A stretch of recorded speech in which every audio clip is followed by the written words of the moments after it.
Hi! Welcome to my channel. At kung bago ka lang dito ay huwag kalimutang mag-subscribe at pindutin lang ang notification bell para lagi kayong updated sa aking mga bagong math tutorial videos.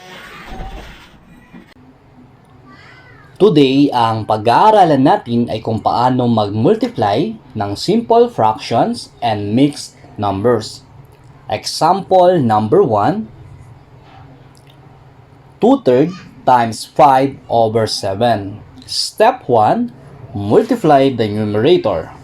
2 times 5 is equal to 10. Second step, multiply the denominator. 6 times 7 is equal to 42. And last step, simplify. Kunin natin ang lowest term ng 10 over 42. I-divide lang natin ang numerator and denominator sa kanyang greatest common factor. Ang greatest common factor ng 10 and 42 is 2. So, divide natin by 2. 10 divided by 2 is equal to 5. 42 divided by 2 is equal to 21. So, our final answer is 5 over 21. Next, example number 2. Using cancellation method.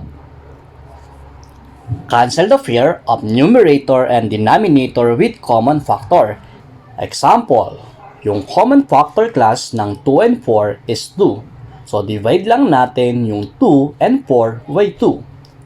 2 divided by 2 is equal to 1. 4 divided by 2 is equal to 2. Ganun lang din ang gagawin natin sa 6 and 3. At ang common factor class ng 6 and 3 is 3. So, 3 divided by 3 is equal to 1. 6 divided by 3 is equal to 2. Pagkatapos, multiply lang natin yung ating numerator. 1 times 1 is equal to 1. Then, multiply the denominator. 2 times 2 is equal to 4. And this is our final answer, 1/4. Okay, another example class for cancellation method. Example number 3, 3 over 20 times 5 over 7.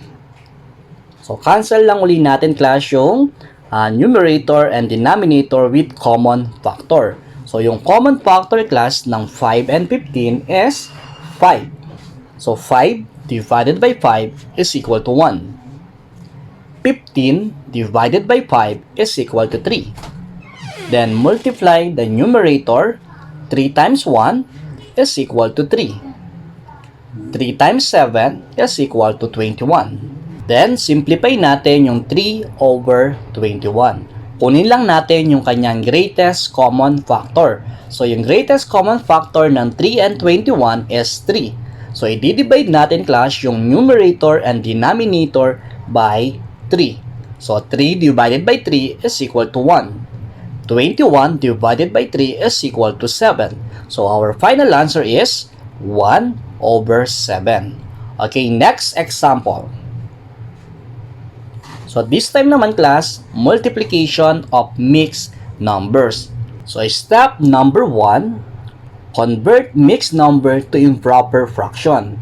Sa pag-convert ng mixed number to improper fraction, multiply lang natin yung kanyang denominator sa whole number.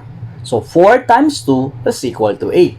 Pagkatapos, add natin yung product sa numerator at kopyahin yung denominator. Kaya magkakaroon tayo class ng 8 plus 1 divided by 4. And 8 plus 1 divided by 4 is equal to 9 over 4. After that, express the whole number as a fraction. So, lalagyan lang natin ito ng denominator na 1. Kaya magiging 8 over 1. Then, multiply na natin sa 9 over 4. Dito class, i-apply lang natin yung natutunan natin sa example number 1 or example number 2. Sa example number 1, pwede nating i-multiply kaagad yung ating numerator. 8 times 9 is equal to 72. Then, pwede na rin natin i-multiply yung ating denominator. 1 times 4 is equal to 4. Kaya magkakaroon tayo ng 72 over 4. and 72 divided by 4 is equal to 18. At kung yung cancellation method naman ang gagamitin natin, kakancel lang natin class yung numerator and denominator gamit ang kanilang common factor. So ang common factor ng 8 and 4 is 4. So 8 divided by 4 is equal to 2.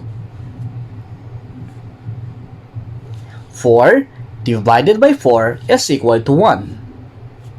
Then multiply the numerator. 2 times 9 is equal to 18. Then multiply the denominators. 1 times 1 is equal to 1. And 18 over 1 is equal to 18. And this is our final answer. So kung mapapansin nyo class, parehas lang naman yung magiging sagot. Kung maggamit lang tayo ng cancellation method upang mas mapababa yung ating fraction at mas maging madali ang pag-multiply at pag-simplify. At para malaman natin class kung meron kayong natutunan, pakisagutan lang ang mga sumusunod. Number 1, Number 2, Number 3, Number 4, and Number 5. Pakisulat lang sa ating comment section ang inyong sagot para ma-check po natin. At kung nagustuhan mo naman ang video na ito, huwag pong kalimutang mag-like, subscribe, at share. Pakipindot na rin ang notification bell para lagi kayong updated sa aking mga bagong math tutorial videos. Muli, maraming salamat sa panonood. God bless.